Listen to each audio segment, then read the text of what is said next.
Tabernacle Parish, August 1963. The words are his own. One of them carried a jug of bootleg whiskey in each hand. His index fingers looped through the handles and set them heavily by the door and stood and flexed his cramped fists. Jim Carpenter always wanted to be a writer. I would sit crouched over a typewriter with the light of a desk lamp with a cocktail glass of bourbon and a burning cigarette in an ashtray. But as much as he loved writing, he loved something more. And they poured out the whiskey and drank it down, most of them pretending it had no more effect on them than water. The drinking got so bad that I couldn't write at all, couldn't write a single sentence. From a young age, Carpenter always knew he wanted to be a writer, but before that could happen, he needed to make it through college.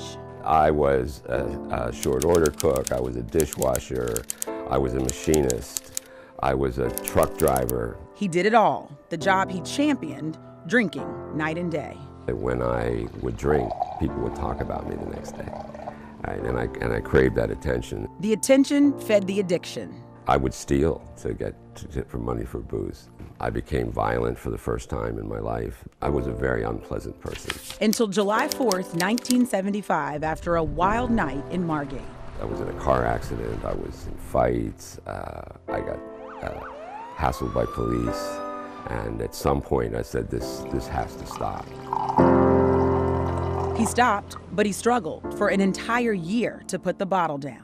The days became weeks became months. Eventually months became a year, years became decades.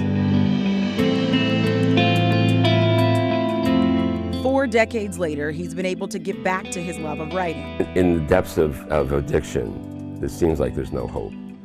And I just want to tell people there is hope. His first publication, No Place to Pray. There's issues in here of class and gender and race. It's all in the context of people struggling to understand who they are. Race, a central theme explored in the lives of his main characters who are best friends.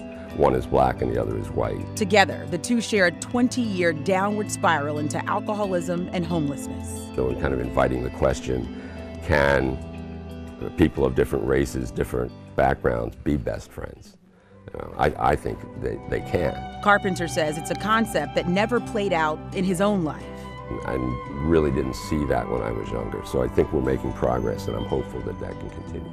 Using his past and his pain to tackle tough topics. I feel like there's work still to do. Carpenter has high hopes that his literary fiction can somehow inspire real-life truths in the world around us.